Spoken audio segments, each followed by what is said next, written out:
Morning folks, Jacinto Trail Report on Sunday 2nd of June 2019, just after 7 o'clock in the morning here at Jacinto Peak. Just take a pan around.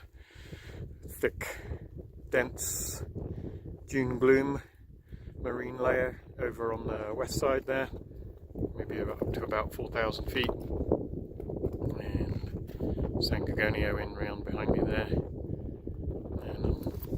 Just going to get out of a pretty sharp northeast wind. Had a gust to about 17 miles an hour just now. Wind chill down to 22 Fahrenheit. It's about -6 centigrade, even though the air temperature is just above freezing. It was actually dusting of I guess graupel, some sort of very fine hail-like snow, presumably overnight in a thunderstorm, only above about 10,600 feet.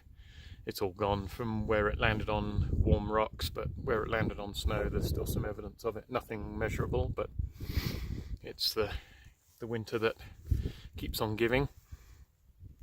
Probably the last video for a while because conditions just continue to simplify underfoot. I came up the west side today, Marion Mountain Trail, and up a Deer Springs Trail through Little Round Valley. Yesterday I came up on the east side via Wellman Trail and Peak Trail, up the East Ridge as well. Everywhere below about 9,500, 9,600. Certainly no need for spikes. The vast majority of trails are clear. A few small patches in the kind of persistent, stubborn areas, like around 9,000 feet on the east side near Annie's Junction, either side of there, and a couple of spots sort of between the top of Marion Mountain Trail and Fuller Ridge Trail on the west side. Otherwise everything else is kind of above, like I say, about 9,700 feet. On the east side, yesterday I ascended. I didn't use spikes at all. I did use them briefly descending, but I went off trail down the East Ridge, just down to about 10,400, 10,300. Much more extensive snow on the west side. Little Round Valley still has about 60% snow cover. Enough places to camp. Most of the campsites are clear or partly clear, but 60% through there, and then probably about 40-50% coming up the trail to the peak on the west side. So spikes, some people will probably prefer to use spikes. Certainly for descending they could still be useful.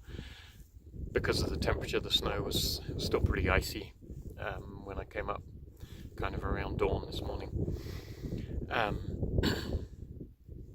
So that's basically the footwear situation. In terms of the PCT, if you actually stay on the PCT, then no spikes required. There'll still be a few snow patches on the north side of Fuller Ridge, but probably nothing that can't be got through without spikes now.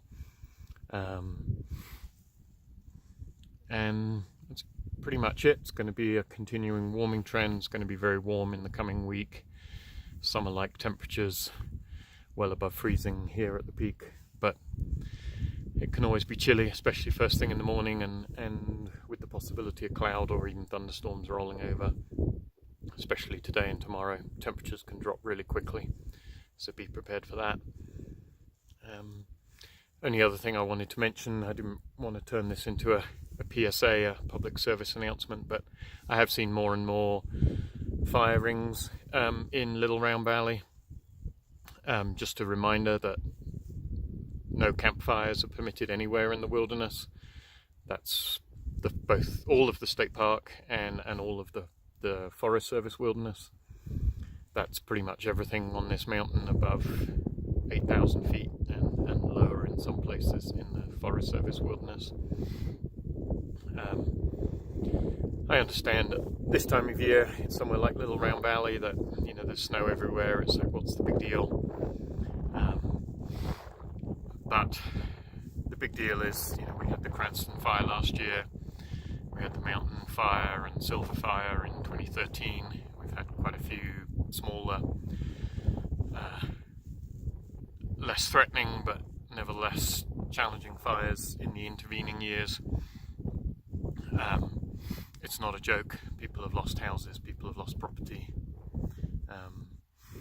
and you know, while it might not seem a big deal when the temperatures are like this, the problem is if you leave the fire rings, then someone coming along in 2 weeks' time or 2 months' time is going to think, oh, I guess I can have a fire here, and next thing you know, we've lost the forest that we all want to be able to hike in and enjoy.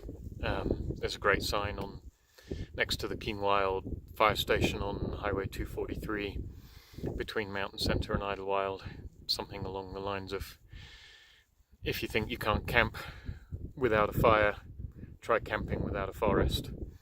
And that's basically the key message here. I understand the joys of a campfire, but please, not in the San Jacinto Mountains, not in the wilderness.